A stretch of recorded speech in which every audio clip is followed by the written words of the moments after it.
Hello, this short video describes a cooperative learning strategy, the Adapted Jigsaw, that I've developed for online courses.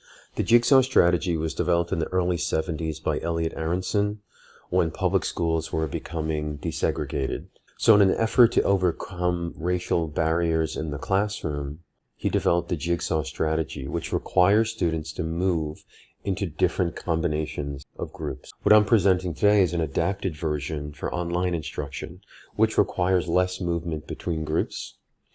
But the Adapted Jigsaw is still a cooperative learning strategy that maintains its focus on peer-to-peer teaching. The underlying principles of student accountability and centrality remain. So in this scenario, students are teaching each other and are accountable to each other for both teaching and learning. The idea that Aronson was promoting here is that if the information is important and the students become expert in that information and are responsible for sharing it, then each student becomes important. This is a representation of the adapted jigsaw technique. It has 3 steps. In the first step, students are placed into an expert group. They are given access to different bits of information, or even perhaps different problems to solve.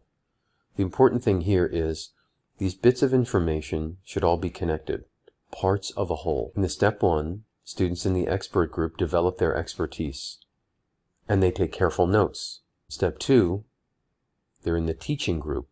Representatives from each of the groups come together, bringing their notes and expertise, and they teach each other. They then move back in step 3 to their original expert group, which is now a sharing group. Students share what they've learned in step 2 with the members of their group, as well as reflect upon their experiences in teaching their classmates. The adapted jigsaw is usually followed by some kind of an assessment activity. You can, if you like, add a step 4, which would be an assessment step.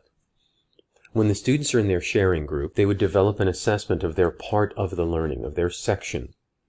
You would then combine all of those assessments into one test or quiz. The students would complete the assessment, which would evaluate all of the parts, evaluating their learning and their teaching.